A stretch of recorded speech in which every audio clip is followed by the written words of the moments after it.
Radio Sucesos 101.7 FM presenta su noticiero Sucesos con Milton Pérez y Verónica Larrea. Un periodismo libre para una democracia plena. Los hechos y las opiniones de los sucesos que marcan nuestro tiempo.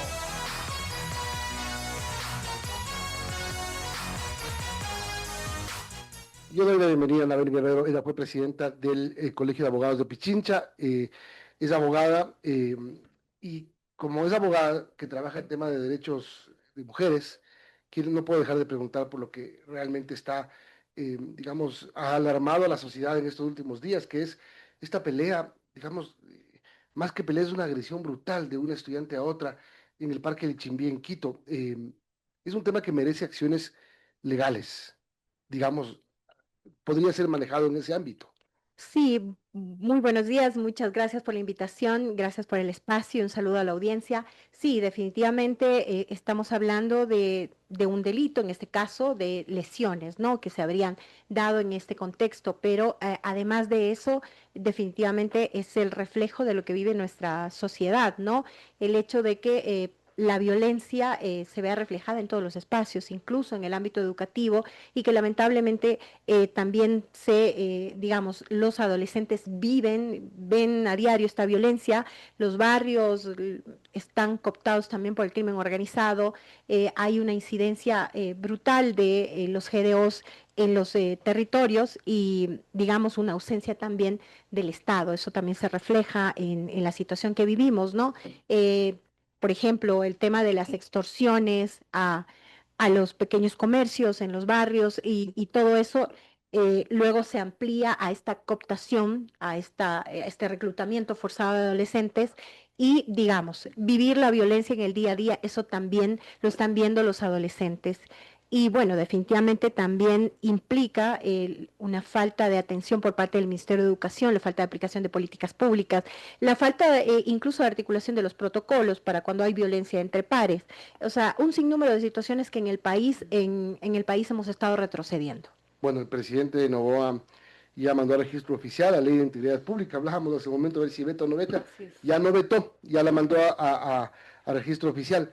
Y aquí, el tema que tú acabas de mencionar, Anabel, deriva de esta reforma hecha o incluida en la ley de integridad pública que tiene que ver con imputar a menores de edad, ajustar esas penas. ¿Soluciona el problema? Bueno, primero partir del hecho de que en una ley de carácter económico urgente jamás debió haberse tratado un tema de cambiar el régimen penal para adolescentes infractores. Eso nunca debió haber sucedido porque es un espacio por la celeridad del trámite que tiene un proyecto económico urgente, no permite precisamente profundizar en un tema tan delicado. Ahora, el país es suscriptor de convenios internacionales como la Convención de los Derechos del Niño, hay nuestra Constitución que habla del interés superior del niño y bueno, a nivel mundial estudios y, digamos, instrumentos internacionales, como ya lo señalé, que determinan que un niño, una niña, un adolescente, no puede ser juzgado en las mismas condiciones que un adulto. Primero porque el hecho de que un adolescente incurra en algún delito es precisamente una falla del Estado. El Estado no le ha dado las garantías, las condiciones para vivir una vida libre de violencia y una vida en la que, por ejemplo, puede estudiar, pueda tener acceso a servicios básicos y en donde, como ya lo dijimos también antes, sus barrios no estén cooptados, dirigidos, o el territorio del país no esté cooptado por el crimen organizado, en donde son ellos, digamos, los que imponen códigos en su lugar, en donde viven. Entonces, definitivamente esto, creo yo que la Corte tiene un trabajo, Corte Constitucional tiene un trabajo importantísimo que hacer al respecto. Definitivamente, tal como están planteadas estas reformas, Por todo. bueno, por un sinnúmero de La situaciones. unidad de materia, por ejemplo. Por ejemplo, o sea, imagínense, pusieron absolutamente, en esta ley está el tema de la ley de servicio público, de la ley de contratación pública, 17 entre códigos y leyes. así es, totalmente. Entonces, esto no es coherente, no, digamos, no respeta precisamente lo que señala la Constitución en cuanto al tratamiento de este tipo de proyectos y sobre todo incluye un tema tan delicado. A mí me parece que sobre todo el tema de derechos, y ya hasta se pronunció la UNICEF en ese sentido, un organismo internacional en todo lo que implica esto, es regresivo. Y eso está prohibido. O sea, no puede haber este tipo de reformas de carácter regresivo porque nuestro marco constitucional no lo permite. Entonces, por eso insisto, ¿no? La Corte Constitucional tiene un trabajo importantísimo que hacer en eso, pero creo que también toda la sociedad en su conjunto también no puede callarse frente a este tipo de situaciones. Nuestros niños, niñas y adolescentes no, digamos, no se suman a este tipo de espacios o no incurren en este tipo de delitos porque así lo quisieren. O sea, realmente es un deterioro de la sociedad y, bueno, una desigualdad. También se han profundizado las condiciones económicas en el país, se ha profundizado la pobreza, se ha profundizado el tema de el acceso al empleo y eso es una realidad que deberíamos ver. El mismo hecho de la violencia, cómo se ha incrementado la violencia, impide, por ejemplo, que muchos jóvenes asistan a estudiar. O sea, hay 450.000 niños, niñas, adolescentes por fuera del sistema educativo. Entonces, si a eso no se da una respuesta y se cree que además perseguir y criminalizar, estigmatizar a niñas, niñas, adolescentes es la solución cuando a quien se debería perseguir es a quienes los reclutan. Claro. Porque, ¿qué se dice? O sea, es que lo utilizan de carne de cañón, es que, ya, pero, o sea, es que eso mismo es lo absurdo, ¿no? Si decimos que quienes lo reclutan lo hacen precisamente a propósito porque conocen, digamos, las condiciones de diferencia que deben existir para su procesamiento y los utilizan. Persigamos a quienes los utilizan, persigamos a quienes dirigen estos grupos violentos, pero no a los niños, niñas, adolescentes. Ahora, por un lado, el presidente emite ese decreto ejecutivo 21 que crea un comité para proteger justamente a los niños y adolescentes de ser reclutados por estos GDOs. Por otro, se aprueba en este proyecto de ley, se aprueba el endurecimiento de penas contra ellos. ¿No es una contradicción? Totalmente, estoy totalmente de acuerdo e insisto, es una contradicción. A quien se debe perseguir, a quienes se debe perseguir es a quienes precisamente utilizan a la niñez y a la adolescencia para este tipo de situaciones e incluso las sumergen en una situación tan difícil. Está ahí muchos otros temas, está el microtráfico, está el tema, por ejemplo, de obligarlos a las extorsiones precisamente, o el tema del sicariato o gatilleros que también le dicen. O sea, todo este tipo de situaciones a las que ellos no ingresan por voluntad propia, sino precisamente por esta ausencia del Estado, por esta ausencia de políticas públicas para salvaguardar su integridad y para, por ejemplo, proveer a nuestra niñez y adolescencia de servicios básicos, de educación, de salud. El tema de salud incluso también aquí en el país está desbordado. Vivimos en una situación muy difícil como señalaba. Vamos a otra cosa, Anabel. El tema de la justicia, y es lo macro, los problemas con los jueces, los cuestionamientos a los jueces, la exposición incluso ahora a jueces cuestionados, y se ataca esto dentro de la ley para declarar la emergencia judicial y posibilitar para que haya, digamos, sanciones anticipadas, nombramiento de jueces y fiscales, y también la transferencia de recursos para impulsar concursos, evaluaciones, etcétera. Bueno, yo creo que desde las organizaciones, desde los gremios, siempre hemos venido precisamente cuestionando esta falta de independencia de la justicia, que siempre ha sido un botín, digamos, un botín para otros poderes del Estado o un botín político. En determinado momento y a lo que hemos llegado, a lo que ha llegado el país, se convierte también en un botín para la economía del narcotráfico. En determinado momento tuvimos un presidente del Consejo de la Judicatura, Wilman Terán, que estaba directamente vinculado con estos grupos y precisamente se cuestionó 2 concursos para completar la Corte Nacional de Justicia, porque lo que se buscaba con esos concursos era ubicar perfiles en la Corte Nacional de Justicia que respondan precisamente a estas lógicas, y por eso fue el trabajo tan arduo que se llevó adelante con muchísimas organizaciones sociales y con gremios para detener esos concursos, que se logró declarar precisamente su nulidad.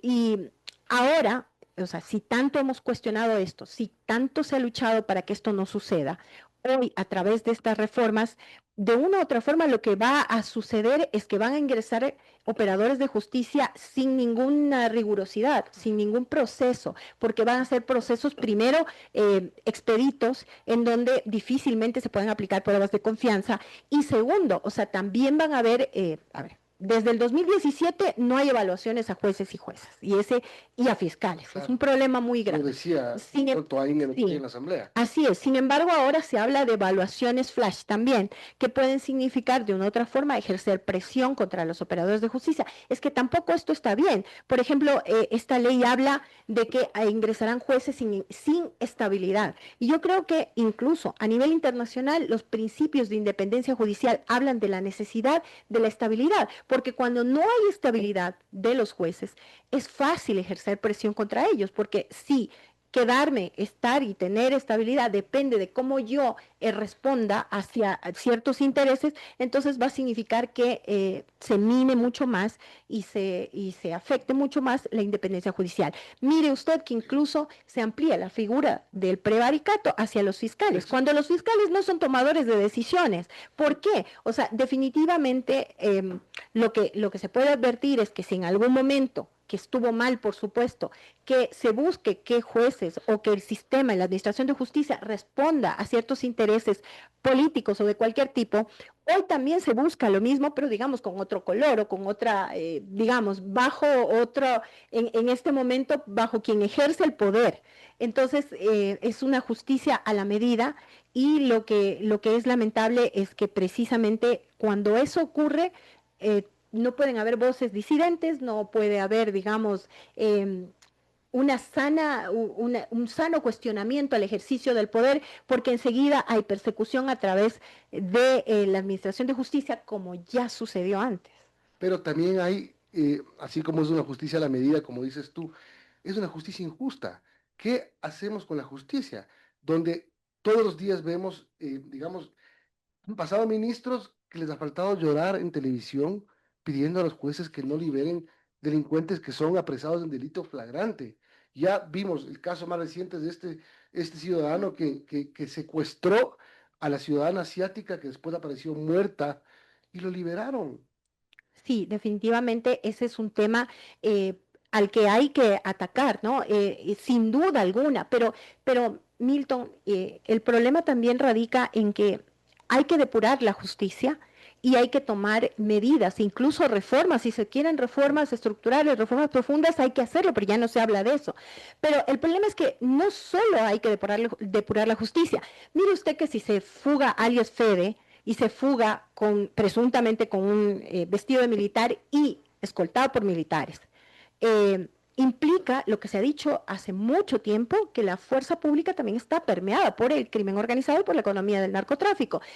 Si desaparecen 2.5 kilos de oro que fueron requisados y que tienen que estar bajo custodia de la policía y desaparecen, o sea, el tema realmente de la depuración no es un tema únicamente de la administración de justicia. O, por ejemplo, también hay jueces, juezas, operadores de justicia que sin justificar absolutamente, pero muchos de ellos tienen que estar amenazados. ¿Qué se está haciendo por salvaguardar su integridad? Y para esto también tiene que haber una depuración de la fuerza pública, porque si la fuerza pública es la que va a cuidar a los operadores de justicia, pero también tiene vínculos con estas organizaciones, o sea, estamos viviendo un círculo muy, muy difícil. Ahora, se reclama realmente con razón se reclama que los jueces y juezas cumplan con su papel. Pero, por ejemplo, ¿qué pasa si tenemos un Consejo de la Judicatura prorrogado y el propio Ejecutivo no envía la terna? O sea, eso ha detenido el proceso de selección de un Consejo de la Judicatura que Ni el hoy... Ejecutivo ni el Legislativo y el Consejo de Participación baja un nombre ayer de la terna de la Corte Nacional de en vez de Justicia. acercarnos a la renovación del Consejo de la Judicatura, lo pateamos para adelante. Sí, y este Consejo de la Judicatura, bueno, está trabajando de una u otra forma, pero está paralizado, porque, Claro. por ejemplo, no puede llevar adelante precisamente el concurso para completar la Corte Nacional Ya de un Justicia, que es dueño de la Asamblea destituya a una de las vocales que está, no quiero decir que no lo haga, si tiene que hacer lo que lo haga, pero se quedan dos y no va a poder funcionar el Consejo de la Judicatura. ¿Qué van a hacer? ¿Jugar PlayStation? Sí es, pero entonces, por ejemplo, el Ejecutivo, ¿por qué no responde por eso también? O sea, ¿por qué no envía la terna? Tendría que hacerlo desde el año pasado.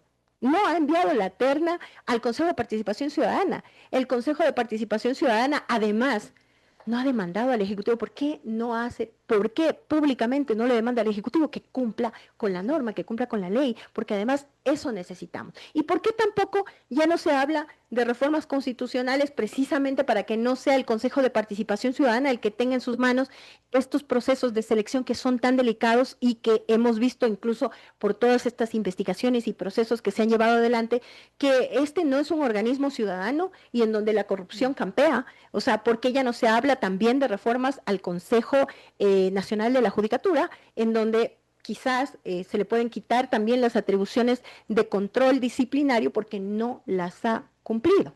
Y que quizás cuando las cumple es porque busca algún tipo de presión en contra de los operadores de justicia. Pero el Consejo de la Judicatura ha sido reactivo. Si la Fiscalía inicia un proceso de investigación contra jueces, por ejemplo, este caso Narcotentáculos, que es el último, pero además contra jueces anticorrupción, hace poco que se evidenció que tenían relación incluso con grupos de delincuencia organizada transnacional. O sea, pero ¿qué hace el Consejo de la Judicatura? Es reactivo, es cuando ya la Fiscalía ha llevado adelante todo un proceso, destituye a estos jueces y lo publica y bueno, y está bien, y dicen, sí, estamos, pero no es precisamente un trabajo que ha llevado adelante el Consejo de la Judicatura. Primero, de evaluación, que no lo ha hecho durante muchos años, no puede recaer la responsabilidad solamente en digamos, en esta conformación del Consejo de la Judicatura, sino en estos últimos años, pero no lo ha hecho, no ha cumplido su papel. Entonces, si tenemos una institución como el Consejo Nacional de la Judicatura, máximo órgano de administración de justicia, y no ha cumplido sus atribuciones, o sea, pensemos realmente en reformas profundas en ese sentido, pero ya no se habla de eso, porque quizás, tal como están las cosas, se puede controlar la justicia. Gracias, Anabel, por habernos acompañado. Son las 9:04. Tenemos que terminar. Anabel Guerrero, ella fue vicepresidenta del Colegio de Abogados y es abogada en libre ejercicio. Muchísimas gracias.